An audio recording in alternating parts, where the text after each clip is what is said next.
Welcome back to the show. Today we have a young real estate developer that has developed multiple properties, and we're going to dive into how he would get into real estate development if he had to start all over again. So let's dive right into the video. Welcome to Coffee with Closers. In this series, we interview top real estate producers that are out there making big things happen in the real estate industry. That way you can learn from their failures and their big wins so you can start winning more in your real estate business. So Christian, welcome to the show. Thanks for coming in. I appreciate it. Chris, and thank you. I just want to drop some knowledge for these real estate entrepreneurs that are out there. They might be real estate agents. They might just be at a 9-to-5 job they want to get out of. So I know you started this business, you're young, you're having success with it.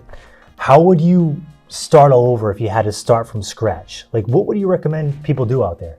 So if I had to start from scratch, and Chris, thank you for having me on. Yeah, I appreciate you're welcome.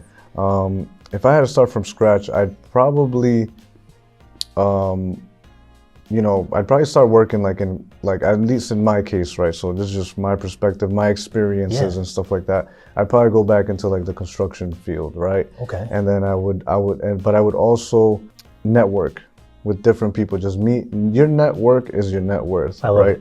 So you need to meet as many people as possible. Today, I make it a goal of mine, and I've been hitting this consistently. Is I like to meet 5 people a day, where I hand them my card. I'm like, hey, how you doing? My name is Christian. I buy houses. You know what I'm saying? That's awesome. I buy houses. I buy land. So it's big. You always want to network with everybody because you never know who that person might become in the future. You never know who that person is. Yes. You know what I mean? I love that. Prior to this meeting right now, I met a person that has spent, $10 million in the past year in Rhode Island. Wow. Buying properties on the east side. That's huge. And it's a client of ours, so it's like, you just never know who you're gonna meet.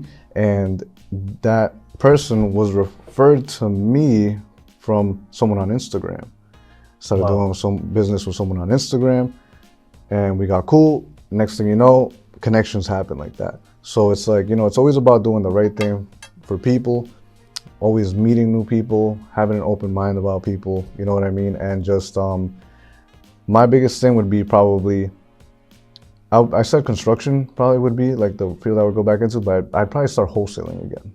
Okay. All right. You know what I mean? I think that'd be the best, because so if I need, let's say because right now we need deals. Yes.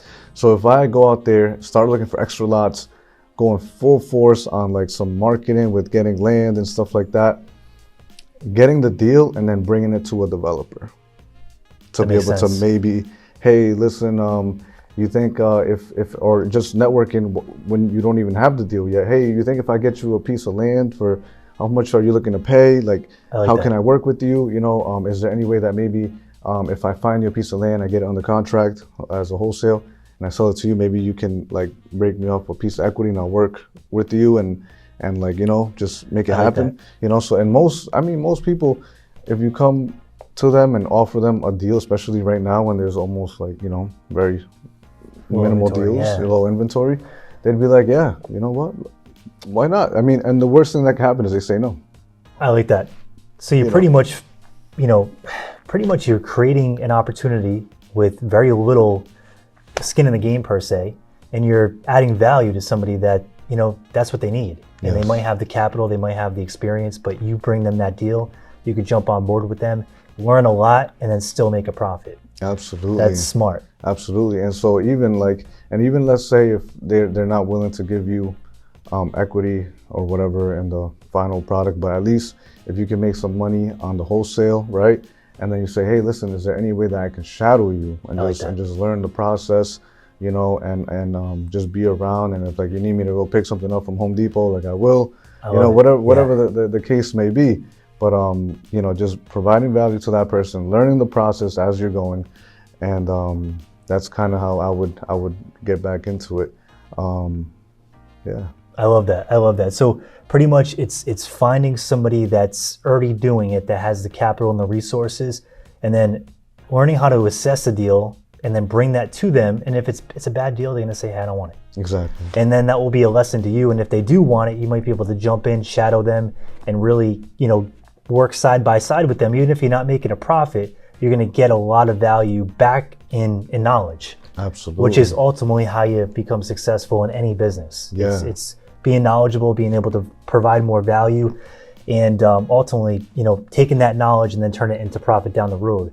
But you're saying right off the rip, just start out trying to get that knowledge. Don't worry so much about making a ton of money. Just get the foundation set. Absolutely. And that's basically how I've been able to, elevate myself at, these years, the past, 8 years, since I started getting into real estate and stuff like that. I mean, the way that I got into real estate was I called the We Buy Houses sign. Oh, nice. Okay. And so I didn't even have a house to sell them, but I was like, hey, I'll work for you for free if you teach me like the game. I love that. Yeah. And so that was back like in 2016 when no one was really wholesaling like that. And my first task, he's like, yeah, sure, let's meet up at Dunkin' Donuts. So let's see what you're about. So we met up. He's like, yeah, the first task he gave me was inputting 3,000 contacts into an Excel sheet. Oh, man. Yeah, and I had to get it done by a certain day. I forgot what it was, but I stayed up. I would go work my regular job. I was working at Electric Boat. And then at night, I would be doing that. Whenever I had free time, I'd be doing that. It's a grind. To be able to get it done, And I got it done, presented it to him, and I proved myself to him. And so from that point, we started wholesaling. We started putting up bandit signs everywhere. And so he put me onto the game of wholesaling. We would be up on Saturdays, putting bandit signs all over the towns and everywhere. You know what I mean? Wow. So it's crazy. And then we were, he brought me to the Rhode Island Real Estate Club. The one that's at the Crown Plaza now. I do know that. Yep. When they were like on Warwick and right across the street from the airport. Yep. Yeah. So I was going to those meetings at a young age. I was 20 years old. Everyone else was much older than me going to that. And but it's just like I met certain people at that point that I would meet later on. Now it's so crazy how like the world works, So long story short, that guy, he ended up leaving to Florida. Wow. And so, because he was part of the National Guard, he had transferred over there. So he had to go. And so I kind of just stopped because I felt like I didn't have the confidence. But one thing he did before he left, and when we did as many wholesales as we did like 10 wholesales, and he would break me off a piece off of each one. It wasn't like, he was splitting it with me, but it was nice. Extra money, and I learned. And one of the things was like, he was like, hey, do you own a home? I was like, no. And at the time too, I was going through some stuff like renting and stuff like that. He's like, why don't you own a home? He's like, oh, well, I don't think I could buy one. He's like, why not? He's like, well, I don't know. He's like, well, have you been working for 2 years? He's like, yeah. I was like, what's your credit score? I was like, I think it's like 650. He's like, okay. So can you come up with a down payment? And then I was like, I'm sure I can. And then he was like, all right, well, listen, go talk to 3 loan officers. Here's their numbers. Go talk to each one, set up a meeting, and see if they can get you approved. That's and awesome. I was like, wow, okay. So at the age of 23, I bought my first home. Nice. Yep, Was it a multifamily or a single? Multifamily. Smart. Multifamily. And I worked 3 jobs to get that house. Wow. So I was working at Electric Boat. I was working Saturdays, Sundays. Saturdays, time and a half. Sundays is double time. Everybody that works at Electric Boat knows that. And then I would do Uber. Wow, man, that's a hustle. I would do Uber That's and moving jobs. And wow, the man. moving jobs, that's why listen, if I ever have to move again, I always pay movers.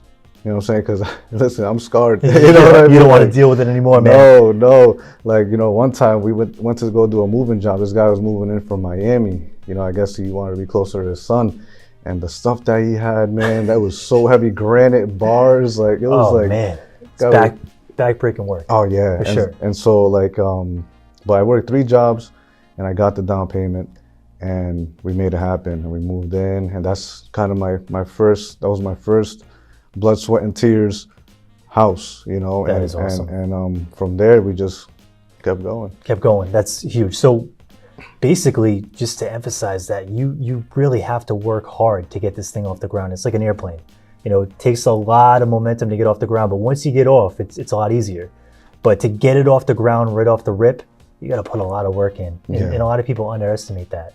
Yeah, like you might see me in a suit right now, right? But earlier today, I was in a hoodie, you know what I mean? Yeah. And like work clothes, So even till today, it's not like, I feel like maybe I need to start posting more of the actual work that I'm doing, because I'm out there carrying 2x6s and 2x4s, you know what I mean? Like, it's gonna happen. Yeah. You know, sometimes schedules don't work out, you know, so it's like, we're ready to be at this stage, but the material's not here. All right, well, let's go grab some trucks. Let's get the trucks. Let's go transport a whole first floor platform and exterior walls on 3 trucks and bring it over there so that we can get rocking and rolling. You know, time is money. We can't waste time. Especially, yeah, exactly. That's huge. That is huge, especially with development projects, because the more you wait, the more it costs you and the less profit margin you're ultimately getting, right? Exactly. So it's a big deal. No, yeah, so absolutely. so to recap this, you know, pretty much you would say, you know, if you had to start over again, just respect the grind, hustle, put the work in, and then start getting around mentors and network with people that are already doing what you want to do. Absolutely, and bring them value. Bring them value. Always Bring add them value. Yeah, if you could bring them a deal, even better. You know That's what awesome. I mean? Like the basic. I always say this: the best way to start into anything in real estate, I mean, at least for me, is wholesaling. Yep. You know, wholesaling, because you're literally just like, you know, selling a contract. You know, Low risk. low risk and Yeah. stuff like that. And right now, deals are very far in between, right? So it's like if you bring the right deal to the right person, they'll definitely teach you something. You know, if you ask them the right way, if you come correct, if you present yourself in a good manner as well, Yes. you know, you can't just show up with your pants sagging. Yeah. And, you know what I mean? Like it's just not good. You got to be able to speak right too. I mean, you know, a lot of us, you know, swear and stuff like that, but it's like you got to be able to hold a certain level of professionalism that, Yes. you know Yep. what I mean? It I has to agree. be there. I agree. First impressions are key. Yeah, It's key. It really is. absolutely. So that's awesome, man. That's some good knowledge. So if you want to check it out, he's on Instagram. It's under Method Invest. And if you have questions about this topic, drop them in the comment section below and like the video. We come out with new content for real estate entrepreneurs on a weekly basis. So if you like that kind of content, subscribe. Thanks so much for tuning in and have an awesome day.